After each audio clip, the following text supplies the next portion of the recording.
محفل ہے، درود و سلام کی محفل ہے، اللہ کے ذکر کی محفل ہے۔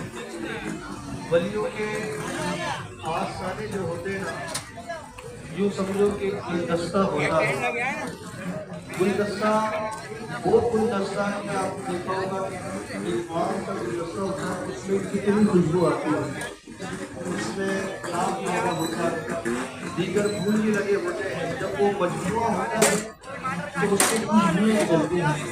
تو یہ اللہ کے ولیوں کی درگاہیں، ان کے آستانے اللہ کے حبیب کے گلدستے ہوتے ہیں۔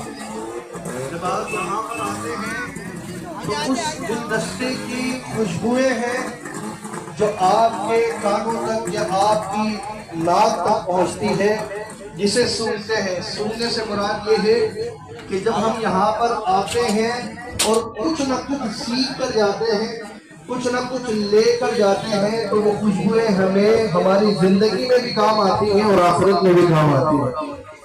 تو آپ یہاں پر آئے ہوئے ہیں، بڑے مبارکباد کہ وہ صحیح ہے، اور جو حضرات یہاں پر بیٹھے ہوئے ہیں میری گزارش ہے کہ آپ اس طرف آ جائیں۔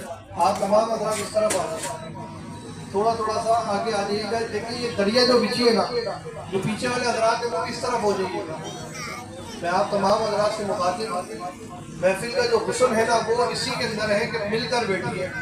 یہ دریا جو ہے نا، دیکھیں میں آپ کو بتاؤں کہ جو دریا بچھائی گئی ہے یہ آپ کے لیے بچھائی گئی ہے، اور یہ دریا ہے در حقیقت میں فرشتوں کے پر ہے۔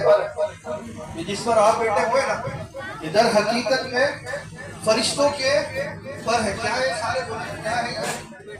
فرشتوں کے پر۔ اب آپ بولیں کہ کیسے فرشتوں کے پر ہے؟ تو یاد رکھیے گا کہ جہاں پر بھی اللہ کا ذکر ہوتا ہے، یہاں پہ ذکر اللہ ہو رہا ہے یا نہیں ہو رہا، سارے بولیے گا، ایک آواز میں بولیے گا۔ اللہ کا ذکر جہاں پر بھی ہوتا ہے اور اس کے حبیب کا ذکر جہاں پر ہوتا ہے، اللہ کے حبیب کا ذکر بھی در حقیقت میں اللہ کا ذکر ہے۔ در حقیقت میں اللہ کا ذکر ہے، کیونکہ اللہ فرماتا ہے جعلتک ذکرا من ذکری فمن ذکرک فقد ذکرنی۔ اے غریب، ہم نے آپ کے ذکر کو اپنا ذکر بنا دیا، اب جو کوئی بھی زمین پر بیٹھ کر آپ کا ذکر کرے گا وہ در حقیقت میں ہمارا ذکر کرے گا۔ یونس بھائی یہ ساؤنڈ صحیح کروائیے۔ یہ در حقیقت میں ہمارا ذکر کرے گا۔ تو دیکھیے آپ یہاں پر بیٹھے، اب جہاں کہیں بھی اللہ کا ذکر ہوتا ہے وہاں پر زمین سے لے کر آسمان تک اللہ کے فرشتے ان ذکر کرنے والوں کو اپنے پروں کے گھیرے میں